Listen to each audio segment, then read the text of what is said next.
So, dear IALLA participants, it's a pleasure to be talking to you at this moment. Unfortunately, I am not able to be there with you, but I'm so happy that I'm being able to at least address you. And it will be wonderful if there are any questions or if we could further engage in dialogue in the coming future. It would be a pleasure for me. So I am going to tell you a little bit about our work in the shaping of the post-2015 education agenda.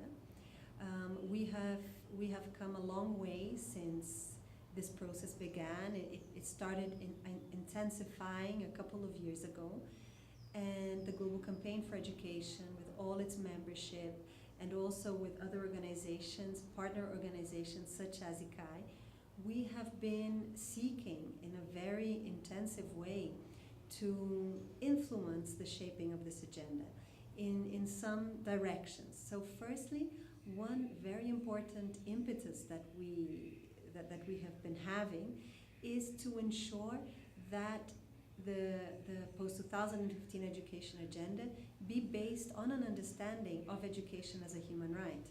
A couple of years back, there was a very narrow approach to this agenda. It was an approach that was basically looking at a macro objective of reading, writing, and counting. And civil society organizations felt that this was very far from translating the purpose of education as spelled out in human rights instruments.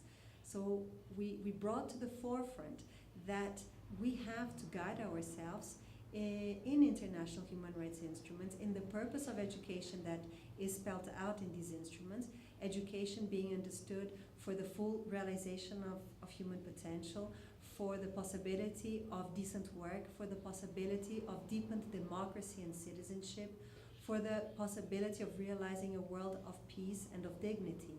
And that therefore the goals and the targets that should be spelled out in this agenda had to be in tune with this purpose. Now, our argument was to say that a narrow focus on reading, writing, and counting was very far from translating this broad understanding of the purpose of education. So last year, in last year's United Nations General Assembly, 26 networks, including ICAE and the Global Campaign for Education and CLADI and others, and many others, we organized an event in New York to make this point, right? To address this point. And since then, we have been working very hard in two fronts. One, in New York, wanting to influence the SDGs, the Sustainable Development Goals, making sure that education was one of the goals, like we used to say, a standalone goal, not transversalized and diluted in the agenda, although we also recognize the importance to mention and address education across the agenda, but as a standalone goal, making it specific with a set of targets that actually did translate education as a human right. But also we have been especially working hard in the sphere of education for all, the EFA movement, because in 2015 the EFA goals also reach its deadlines. So really the very big amount of energy we have been placing in this process, the Global Campaign for Education integrates the EFA steering committee that's been really spearheading, if you want, the text of this agenda. And the efforts that we have done is to ensure that the text that we have been putting forward in the EFA steering committee, or especially through this level of decision making, let's say, influence the New York process. Now, of course, the voice of civil society is making its way through many channels. Through being part of the EFA architecture, the CC&GO has been really important, being part of the EFA steering committee, this in the EFA process, but also in New York, actually holding parallel events in terms of the meetings of the Open Working Group. We've been having parallel events during all of the meetings of the Open Working Group and participating in the so-called major groups. So ICAE has had a very important participation in the women major group and other colleagues in the youth major groups especially. So through all these mechanisms, we are fighting for this robust human rights agenda.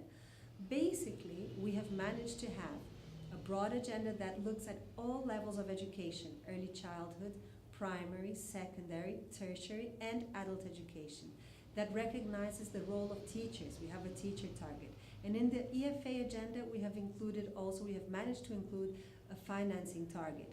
Now, in the agenda of New York, we don't have a teacher target and we don't have a financing target, but we still have 1 year to go ahead of us. So we have some challenges ahead of us, and I will point to some of them. One is to still improve the language of the targets. We would still like to see, for example, especially considering this IALLA meeting that's taking place, we would very much like to see both in the text of the Education for All to be approved in Korea, as well as the text of the Sustainable Development Goals to be approved in New York. We would like to see a target that said 100% literacy and numeracy for adults and youth. We actually have moved forward, and the good news that's coming just now back from Paris, where the EFA steering committee was present, there is actually now a trend, a much bigger possibility of actually making this a reality, of changing this text, at least in the EFA process, looking at full universality. But still, this is not written down, and it is a challenge ahead. So that's one area of improvement. So there is still room for improvement in the targets, although, as I said, we have moved a lot forward. But now we have two major other challenges looking ahead of us.